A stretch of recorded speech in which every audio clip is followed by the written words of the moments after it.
आप सबको मालूम ही है कि हम लोगों ने हर तरह से इसका और ज़्यादा विकास करने के लिए, और उसके बारे में आप लोगों को बता दिया कि सब तरह से तो ये तो करेंगे ही, लेकिन जितना दूर तक आज बन गया है, अब आप समझ लीजिए कि किस तरह से पटना मेडिकल कॉलेज हॉस्पिटल तक जाने में लोगों को सुविधा हो जाएगी, और किस तरह से जो गांधी मैदान है वहाँ तक जाने में लोगों को सुविधा होगी। अभी तो आज जितना काम हो गया है वो तो बहुत अच्छा है, और उधर से लोग आएंगे, किसी को नॉर्थ बिहार जाना है तो जेपी सेतु के माध्यम से जाएंगे, तो बहुत तरह की सुविधा लोगों को ये होने वाली है। और मेरी तो बस एक ही ख्वाहिश है कि जितना तेजी से ये बनेगा, अब आप सोच लीजिए कि कितना बढ़िया लगता है। आप देख लीजिए कि नदी के किनारे हम लोग यहाँ पर हैं, और जब भी कोई इधर से, जब हम लोग आते रहे बीच में देखते हुए, तो हम तो देखते थे कि कितने लोग वहां बैठे रहते थे, कार्य होते रहता, इलाके के लोगों को कितनी खुशी होती थी कि किस तरह से लोगों को सुविधा होती है, और कितना सुंदर लगता है यहाँ पर ये दृश्य देख करके। तो अब तो ये सब काम हो रहा है, और बहुत तेजी से ये हमको पूरा भरोसा है कि सब चीज़ का हो जाएगा। और इसके अलावे भी जो भी इन लोगों ने मीठापुर वाला भी काम हम लोग कितने दिनों से लगे हुए थे, बीच बीच में रुका हुआ था, वो भी हो गया।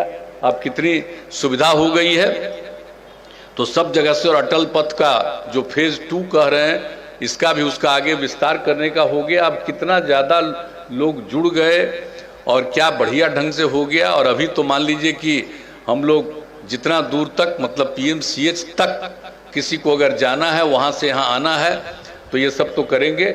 और जो कुछ भी है तो ये सब काम हम लोग करते रहेंगे। पूरे तौर पर जो बचा हुआ हिस्सा है उसके बारे में जो बात कही गई है वो करना है, और उसका दोनों साइड में हम लोग एक्सपेंशन करेंगे। आज आपको बता दिया गया, तो दोनों साइड में और हम लोग करेंगे, लेकिन एक फेज कम से कम तो पूरा हो जाए।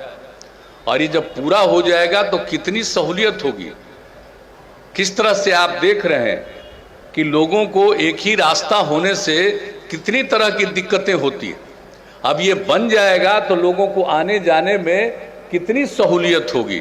तो इसी को देख करके हम लोगों ने शुरू से कहा कि साहब यहाँ पर जो भी पथ है, अब जितने लोगों की, और देख ही रहे हैं कितने लोग हैं, और पहले तो उतनी लोगों को आने जाने की सुविधा नहीं थी। अब धीरे धीरे जो इतनी सुविधाओं को के लिए हम लोग जो काम कर रहे हैं, तो लोगों को इन सब बातों को लेकर के बहुत प्रसन्नता होती है। तो आज तो मुझे देखिए बहुत ज़्यादा खुशी है। कम से कम आज हो गया ना भाई, हम लोग तो 8-9 साल पहले से सोच करके, तो आज एक हिस्सा बन गया, और 1 साल 1.5 साल के अंदर इसका जो बाकी वाला हिस्सा हो जाएगा, मतलब पूरा का पूरा जेपी गंगा पथ जो है पूरा एक फेज बनकर के तैयार हो जाएगा। उसके बाद दूसरे फेज को हम लोग शुरू करेंगे। लोगों को आने जाने में इतनी सुविधा होगी, और जो भी गुजरेंगे। और दूसरी बात है कि जो गंगा नदी है, किसी तरह की कोई दिक्कत नहीं, एक एक बात का ख्याल रखा गया कि कहीं ऐसा नहीं हो कि नदी है नीचे और वहां पर कोई दिक्कत हो। तो इन सब चीज़ों का, एक एक चीज़ का आकलन करके, अध्ययन करके ध्यान रखा गया है। और अब आप देख रहे हैं कि किस तरह से इसका निर्माण हो रहा है, और कितनी राशि है, इस सब के बारे में आपको बता दिया गया कि इसकी लागत तो 3,831 करोड़ रुपया है। ये अभी और भी बढ़ सकता है, और हम लोग जब दूसरा फेज करेंगे तो उसके लिए भी हम लोग मन बनाए हुए कि और फेज बनेगा।